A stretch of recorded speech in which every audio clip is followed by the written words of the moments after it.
మరి బాగుంది కాబట్టి ఉంటుంది అక్కడ. ఇక్కడికి వచ్చేసి మీతో పడమంటారా? ఆ పిల్ల పడ్డ కష్టాలు మీకేం తెలుసురా? మీ బాబు కత్తిగీర పెడితే మొత్తం నైట్ 1 గంట 2 గంటల దాకా స్టేజ్లో ఉంది అక్కడ గొలపాలని. మీరు శుభ్రంగా మీ బాబాయ్ ఇంట్లోకి వెళ్ళిపోయి రూమ్లో తొంగుని ఉన్నారు హాయి గారు.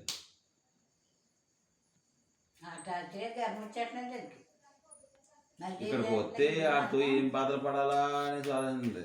మీ అమ్మకి ఏ రకంగా సాయం చేయాలా అని మేము అనుకుంటున్నాం. శ్రీనండి ఫ్యూచర్లో ఇక్కడే ఉండిచ్చేద్దామా లేదా ఆడ పంపుదామా అన్న ఆలోచనలు మేము బోలు ఆలోచించుకుంటున్నాం.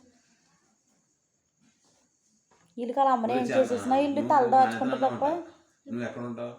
నువ్వు స్కూల్ మానేస్తానన్న ఉద్దేశం ఉందనుకో, రెడీగా 2 పనులు ఉన్నాయి. బాలేశ్వర్లు కూడా ఒకటి, నువ్వే కలరు పోయి.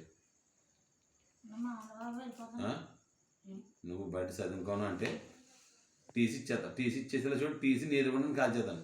రేపు పొద్దున్నే ఇంక నువ్వు చదువుకున్నా అన్న సర్టిఫికేట్ కూడా ఉండదు, ఎక్కడ జాయిన్ చేయడం ఉండదు.